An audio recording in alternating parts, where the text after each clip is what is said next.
Hello friends, pattern सीखने की series में आज हम देख रहे हैं पैटर्न नंबर 2। तो उसके लिए सबसे पहले हम CLR SCR लिख देते हैं ताकि हमें कोई प्रीवियस आउटपुट दिखाई ना दे और लास्ट में हम गेट CH लिख देते हैं। अभी पैटर्न को हम ध्यान से देखें तो पैटर्न की फर्स्ट रो के अंदर एक डिजिट है, पैटर्न की सेकंड रो के अंदर दो डिजिट है, पैटर्न की थर्ड रो के अंदर तीन डिजिट है, पैटर्न की फोर्थ रो के अंदर चार डिजिट है और पैटर्न की फिफ्थ रो के अंदर 5 डिजिट है। पैटर्न के इंट्रोडक्शन में हमने देखा था कि कोई भी पैटर्न बनाने के लिए उसमें जितनी भी रो है उतने टाइम हमें लूप को एग्जीक्यूट करना पड़ेगा। यानी कि हम यहाँ पे एक फॉर लूप ले लेते हैं और उस फॉर लूप के अंदर हम मैसेज दे रहे हैं कि i is equals to 1, i less than और इक्वल्स टू 5 और i प्लस प्लस, जहां पे i की वैल्यू रो को रिप्रेजेंट करती है। यानी कि यहाँ पे हमें टोटल 5 रोज चाहिए, इसी वजह से हमने कंडीशन के तौर पे i लेस देन और इक्वल्स टू 5 लिखा है। अभी हमने देखा कि हर एक रो के अंदर डिजिट का काउंट अलग अलग है और सबसे ज्यादा काउंट फिफ्थ रो के अंदर है जो कि 5 है। यानी कि हम यहाँ पे एक और बार फॉर लूप लिखते हैं, जिस फॉर लूप को हम फिर से 5 बार एग्जीक्यूट करेंगे। यानी कि j is equals to 1, j less than और इक्वल्स टू 5 और j प्लस प्लस, जहां पे j और कुछ नहीं है लेकिन कॉलम की वैल्यू रिप्रेजेंट कर रहा है। सो इसी चीज को हम देखें तो ये हमारी फिफ्थ रो है और उसका पहला एलिमेंट है, यानी कि फिफ्थ रो और कॉलम नंबर 1, ये फिफ्थ रो की कॉलम नंबर 2, ये फिफ्थ रो की column number 3 and so on. यानी अभी हमारा आउटर लूप 5 टाइम एग्जीक्यूट होगा और हमारा इनर लूप भी 5 टाइम एग्जीक्यूट होगा। यानी इनर लूप के अंदर अगर हम एक प्रिंटफ स्टेटमेंट लिखते हैं तो वो प्रिंटफ स्टेटमेंट हमें 25 टाइम एग्जीक्यूट होके मिलेगा। तो लेट अस से मैं यहाँ पे एक स्टार प्रिंट करवा देता हूं और लूप के अंदर जो हमने i और j वेरिएबल का यूज किया है उसको मैं ऊपर डिक्लेयर कर देता हूं। लेट अस से इंटीजर i एंड j। अभी हम ध्यान से देखें तो एक रो के अंदर हमें मैक्सिमम 5 डिजिट को ही प्रिंट करना है। यानी कि जब हम i इक्वल्स टू 1 के लिए लूप के अंदर जाएंगे उस वक्त j का लूप 5 टाइम एग्जीक्यूट होगा और हमें 5 टाइम स्टार प्रिंट करके देगा। यानी 5 टाइम स्टार प्रिंट हो जाने के बाद हम एक प्रिंटफ स्टेटमेंट लिखते हैं, जो प्रिंटफ स्टेटमेंट हमें हमारा कंट्रोल नई लाइन में लाके देगा। यानी कि जब हम सेकंड टाइम स्टार प्रिंट करने जाएंगे तो वो दूसरी रो के अंदर प्रिंट हो गए, जो कि परफेक्टली सही है। सो अभी इसको हम टेस्ट करके देख लेते हैं। तो यहाँ पे हम ध्यान से देखें तो हमें फर्स्ट रो के अंदर 5 स्टार, सेकंड रो के अंदर 5 स्टार, थर्ड रो के अंदर 5 स्टार, फोर्थ रो के अंदर 5 स्टार और फिफ्थ रो के अंदर 5 स्टार प्रिंट होके मिलते हैं, जो कि परफेक्टली सही है। पर हमें यहाँ पे स्टार की जगह पे कोई नंबर प्रिंट करवाना है या फिर स्पेस प्रिंट करवानी है, तो इसके लिए हमें कॉमन कोड लिखना पड़ेगा। तो लेट अस से अभी हम उसको भी देख लेते हैं। अभी हमने देखा कि 5 क्रॉस 5 ग्रिड के अंदर सभी जगह पे स्टार प्रिंट होके मिल रहा है, लेकिन हमें उन स्टार की जगह पे कई जगह पे नंबर्स प्रिंट करवाना है और कई जगह पे स्पेस प्रिंट करवानी है। तो सबसे पहले हम एक ऐसा लॉजिक लिखते हैं जो हमें कौन सी जगह पे स्पेस प्रिंट करवानी है और कौन सी जगह पे नंबर प्रिंट करवाने हैं वो आइडेंटिफाई करके दे। अभी हमने देखा था कि रो की वैल्यू i से रिप्रेजेंट होती है और कॉलम की वैल्यू j से रिप्रेजेंट होती है।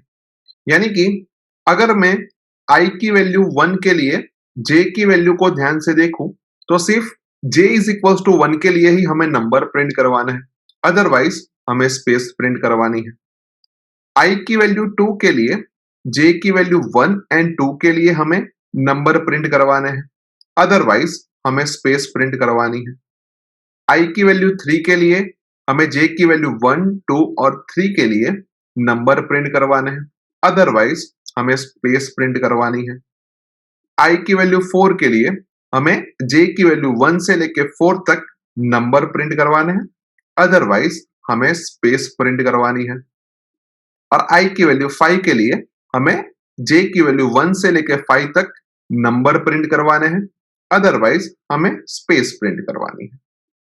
यानी कि यहाँ पे जो हमने 1 लिखा है उसको हम ऐसा भी बोल सकते हैं कि i की वैल्यू 1 के लिए j की वैल्यू लेस देन और इक्वल्स टू 1 हो तब तक हमें नंबर प्रिंट करवाना है, उसके बाद हमें स्पेस प्रिंट करवानी है।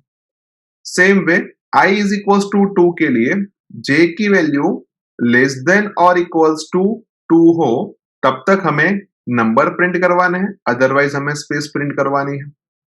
i की वैल्यू 3 हो उस वक्त हमें j की वैल्यू लेस देन और इक्वल्स टू 3 हो तब तक नंबर प्रिंट करवाने हैं, अदरवाइज हमें स्पेस प्रिंट करवानी है। i की वैल्यू 4 हो उस वक्त हमें j की वैल्यू लेस देन और इक्वल्स टू 4 के लिए नंबर प्रिंट करवाने हैं, अदरवाइज हमें स्पेस प्रिंट करवानी है। और i की वैल्यू 5 हो उस वक्त हमें j की वैल्यू लेस देन और इक्वल्स टू 5 हो तब तक नंबर प्रिंट करवाने हैं, अदरवाइज हमें स्पेस प्रिंट करवानी है। यानी कि फिर से अगर हम इसको ध्यान से देखें तो जब i की वैल्यू 1 होती है उस वक्त j लेस देन और इक्वल्स टू 1 है। i की वैल्यू 2 होती है उस वक्त j की वैल्यू लेस देन और इक्वल्स टू 2 होती है। i की वैल्यू 3 है तब j लेस देन और इक्वल्स टू 3 है। i की वैल्यू 4 है उस वक्त j लेस देन और इक्वल्स टू 4 है। और i की वैल्यू 5 है उस वक्त j लेस देन और इक्वल्स टू 5 है। यानी कि j की वैल्यू i से कम या i तक ही जाती है, उससे ज्यादा बढ़ती नहीं है। यानी कि इन पांचों इक्वेशन को हम कॉमनली लिखना चाहे तो हम ऐसा लिख सकते हैं कि j लेस देन और इक्वल्स टू i। अभी हमने देखा था कि 5 क्रॉस 5 ग्रिड के लिए हमने दो फॉर लूप लिखे थे, एक फॉर लूप जो i के लिए था और उसके अंदर हमने दूसरा एक फॉर लूप लिखा था जो j के लिए था। और j वाले लूप के अंदर हमने लिखा था एक प्रिंटफ स्टेटमेंट, जिस प्रिंटफ स्टेटमेंट के अंदर हमने सिंपल एक स्टार प्रिंट करवाया था। अभी इस प्रिंटफ स्टेटमेंट को हम इफ ब्लॉक के अंदर लिख देते हैं और इफ ब्लॉक के अंदर हम कंडीशन रखते हैं कि जब तक j की वैल्यू लेस देन और इक्वल्स टू i हो तब तक हमें कुछ प्रिंट करवाना है, अदरवाइज हमें स्पेस प्रिंट करवानी है। यानी कि ये जो हमने पूरा कोड लिखा है वो हमें जहां जहां पे भी हमने नंबर लिखा है वहां पे स्टार प्रिंट करके देगा और जहां जहां पे स्पेस है वहां पे स्पेस प्रिंट करके देगा। अभी स्टार की जगह पे हमें नंबर प्रिंट करवाने हैं तो उसके लिए हम ध्यान से देखें तो i की वैल्यू जब 1 होती है तो वो पूरी रो के अंदर हमने 1 प्रिंट करवाया है। i की वैल्यू जब 2 होती है तो वो पूरी रो के अंदर हमने 2 प्रिंट करवाया है। i की वैल्यू 3 होती है तब उस पूरी रो के अंदर हमने 3 प्रिंट करवाया है। i की वैल्यू 4 होती है तब हमने पूरी रो के अंदर 4 प्रिंट करवाया है। और i की वैल्यू 5 होती है उस वक्त पूरी रो के अंदर हमने 5 प्रिंट करवाया है। यानी कि हम सिंपली ऐसा बोल सकते हैं कि जो भी i की वैल्यू है उसको ही अगर हम प्रिंटफ स्टेटमेंट के अंदर प्रिंट करवा दे तो हमारा काम हो सकता है। यानी कि प्रिंटफ स्टार की जगह पे हम सिंपली ऐसा लिख दे कि प्रिंटफ परसेंटेज d और परसेंटेज d की वैल्यू हम i से रिप्लेस करें तो हमारा काम हो सकता है। तो लेट अस से अभी उसको भी हम टेस्ट कर देते हैं। अभी हमने देखा कि ये जो printf स्टेटमेंट लिखा है उसको हमें if else ब्लॉक के अंदर लिखना है और वहां पे स्टार की जगह पे हमें परसेंटेज d और फिर i लिखना है और else ब्लॉक के अंदर हम एक और printf स्टेटमेंट लिखेंगे जिसके अंदर हम सिंपली स्पेस को प्रिंट करवाएंगे एज वेल एज इफ की कंडीशन के तौर पे हम लिखेंगे कि j लेस देन और इक्वल्स टू i और फिर प्रोग्राम को टेस्ट करेंगे तो हमें हमारी जो भी डिजायर पैटर्न है वो मिल जाती है। यानी कि हमने जो जनरलाइज कोड लिखा है वो परफेक्टली वर्क कर रहा है। अभी यहाँ पे हमने जो भी पैटर्न बनाई है वो 5 क्रॉस 5 ग्रिड के ऊपर काम करेगी। अगर हमें यही चीज n क्रॉस n ग्रिड के लिए करनी हो तो हमें एक और वेरिएबल n की जरूरत पड़ेगी और वो n की वैल्यू हम यूजर के पास से स्कैनफ स्टेटमेंट की मदद से लेंगे और स्कैनफ स्टेटमेंट के अंदर हम लिखेंगे कि percentage d address of n। Scanf के ऊपर हम एक प्रिंटफ स्टेटमेंट लिखेंगे और उस प्रिंटफ स्टेटमेंट के अंदर हम मैसेज देंगे एंटर n और जहां जहां पे भी हमने 5 लिखा है वहां पे हम n लिख देते हैं। यानी कि i लेस देन और इक्वल्स टू 5 की जगह पे i लेस देन और इक्वल्स टू n और j लेस देन और इक्वल्स टू 5 की जगह पे j लेस देन और इक्वल्स टू n। यानी कि अब हम n क्रॉस n ग्रिड के लिए भी ये पैटर्न को प्रिंट करवा सकते हैं। तो लेट अस से हम उसको भी टेस्ट कर देते हैं। जहां पे हम n की वैल्यू 5 इंसर्ट कर रहे हैं तो हमें 5 क्रॉस 5 ग्रिड के लिए हमारी डिजायर पैटर्न मिल रही है। एक और बार प्रोग्राम को रन करते हैं। जहां पे हम n की वैल्यू 9 इंसर्ट कर रहे हैं तो हमें 9 क्रॉस 9 ग्रिड के अंदर हमारी डिजायर पैटर्न प्रिंट होके मिल रही है।